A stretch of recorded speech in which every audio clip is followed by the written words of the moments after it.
Hello, my name is Zach Larson with Small Biz Dev Group. I'm creating this video in anticipation of our upcoming consulting session. I want to give you a quick overview of our company, our process, our products, our pricing. That way we can come into the call ready to discuss how we may be able to assist your business. A little background on me. I've been doing government contract consulting for a little over 10 years. We started Small Biz Dev Group a couple of years ago. In that time, we've worked with clients that have collectively earned close to $500 million in federal contracts, most of which were executed via purchase orders. So we're going to talk about how purchase orders are a critical component of the strategy that our clients use to win federal work. Most of you, likely, if you've registered for contracting and have gone through the process, the standard way of doing business with the federal government, you're familiar with this bid site. It used to be called FedBizOps, now it's sam.gov. So you may have found that you've had some challenges utilizing this site and generating revenue. And we want to point out a few facts that you may or may not be aware of in terms of what you're dealing with when you're going through the public bid system.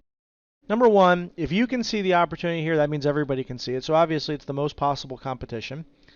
Number two, many of these opportunities require that you have federal past performance as a condition of bidding and winning the contract. Number three, you're typically going to be up against competitors that are more experienced and maybe even have an inside track with the agency that posted the solicitation, which puts you at a disadvantage and really means that you're kind of out of your weight class in terms of experience, skill, and network.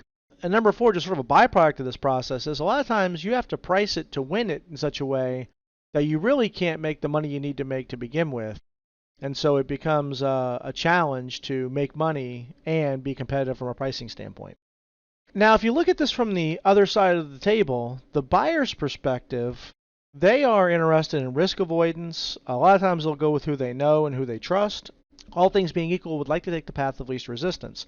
So between the challenges that you face and the perspectives that they have, it can make it extremely challenging for you to have success pursuing contracts using this model. We think we have a better way, and we're going to talk about that. The keys to success from our perspective, especially if you're a contractor that's either relatively new or you've had some success but you haven't been able to sustain it, the keys to success are start small and start early. So what do we mean by start small and start early? Well, the first thing I want to show you is, for those of you that may not be aware, the government pays with credit cards on a consistent basis. It's the most common transaction method that the government uses to buy for repeated purchases of products and services. So this is a government purchase card. I'm on the GSA smartpay.gov website. And you can see here that the last time they recorded was fiscal year 20. There were $21.8 billion in credit card purchases. They swiped it over 20 million times. Credit cards are a great way to break into the federal market. And understand, the limit on credit cards has just tripled. Used to be 3,500, now it's 10,000. So these numbers and the number of transactions and the dollar volume are likely to go up significantly in the coming years. So credit cards is a great way to get started. Another great way to get started, I'm going to bring you to the acquisition.gov website, and we're going to look at the Federal Acquisition Regulation, and we're going to look at Part 13. For those that don't know, Part 13 is Simplified Acquisition Procedures. And one of the things that I want to show you that you may not be aware of is the rules that govern soliciting competition. Promoting competition. So if a federal buyer uses simplified acquisitions, the rule here says that if they are using simplified acquisition procedures and not providing access to the notice of the proposed contract action through the government-wide point of entry, which is sam.gov, which is the bid site, so they're not posting it here. It says maximum practicable competition ordinarily can be obtained by soliciting quotations or offers directly from sources within the local trade area, and they should consider solicitation of at least 3 sources to promote competition to the maximum extent practicable. What does that mean? It means they can just reach out to 1 or 2, or in this case 3 vendors, and receive a quote from them via phone, via email, etc. And that's considered full and open competition. And this rule is applicable for commercial products and services up to $7.5 million. So between credit card purchases and simplified acquisition purchase orders, these are the 2 most appropriate ways for most of the clients and businesses that I deal with to break into the federal market. Now, that's starting small, right? And the idea with starting small is kind of a stepping stone approach, right? So if you look at this document, you've got the micro purchases and the simplified acquisitions, then you've got the regular contracts and the contracting vehicles. The idea is You start by targeting federal clients with small orders and small requirements that are low-risk propositions for them. You establish your brand and your ability to perform on time and on budget. And then you leverage what you learn about how your federal customer does business to plan your growth strategy and identify larger opportunities to pursue early in the process. And once you're trusted and established, your federal customer will actually collaborate with you regarding methods to increase your award capacity through the use of preferred contracting vehicles. You'll now be considered a preferred vendor within that agency. So this is the stepping stone that you should take as a new or relatively inexperienced business in the federal market, because what you want to do is transition as quickly as you can to receiving feedback and guidance from the agency, the customer themselves, about how to do business with them. Now, the other piece that we mentioned besides starting small was start early. What does that mean? Well, this is a general workflow or process flow of a federal acquisition. And what most people do is they wait for a solicitation to get posted at sam.gov. Used to be FedBizOps, now it's sam.gov. In reality, the companies that experience more success and greater success in the federal market understand the value of engaging early during what's called the acquisition planning stage. So if you're involved when they're making their decision to buy, and perhaps they're buying with a credit card, or they can't buy with a credit card, so they're conducting market research, and they haven't written the statement of work or performance work statement as of yet. If you're involved in these stages, your chances of positioning your firm and positioning the opportunity to align, and you have a significantly greater chance of winning that contract, or that award, if you will. This is the concept of starting small and starting early. You combine these two elements, and it really becomes a powerful business development strategy where you're shifting your focus from bid responses to business relationships. That's the key to success in the federal market.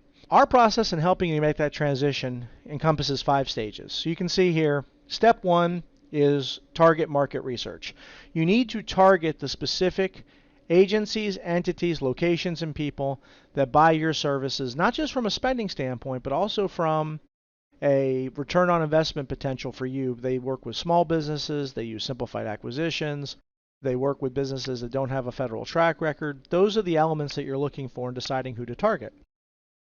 Once you've identified your target audience, your next step is you need to align your business profile and assets to correlate with that agency and the mission and vision of that customer.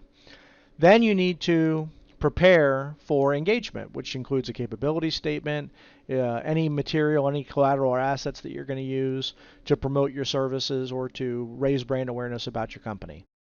The 4th step is you need to learn. We do this through agency reconnaissance. You need to learn about the buying DNA of your target audience, your customer, your federal buyer, the key stakeholders, the program and project managers, whoever the individuals are that are involved in the acquisition process. You need to learn what motivates them and what drives them so that you can then develop an effective Step 5 engagement strategy where you can establish capabilities briefings with your target audience and essentially understand their needs and understand how your solutions solve those needs.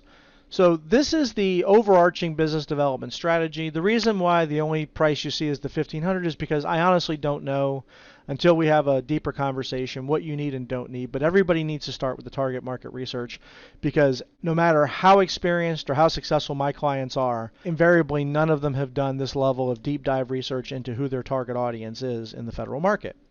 So the way to think about that is, these are the questions we all know, right? Who, what, where, when, why, and how. Who's buying? What are they buying? And what processes are they using to make those buys? Where are they located? Where's the work located? When are they engaging and when should you engage? Why do they make the decisions they make? And how do they actually execute? And how do they communicate? And how do they choose? So our market research, federal market analysis report is going to help you get the answers to those questions. We're going to help you understand what keywords they use and don't use, what codes they use and don't use. We're also going to be reviewing it down from the department all the way down to the office level in terms of spend. But then we're going to identify who are your competitors, who are your small business competitors, and we're going to get into subcontracting opportunities as well as single offer, simplified acquisition, not posted publicly opportunities that are executed using purchase orders. And then from that information, once we've got that, we start to identify your key points of contact, who you should be building business relationships with in the federal government so you don't have to continue competing and losing in the bid response world. So I hope this helps you understand our process, our products, and our pricing, and I look forward to speaking with you on our upcoming phone call. Thank you for the time, and thank you for watching this video.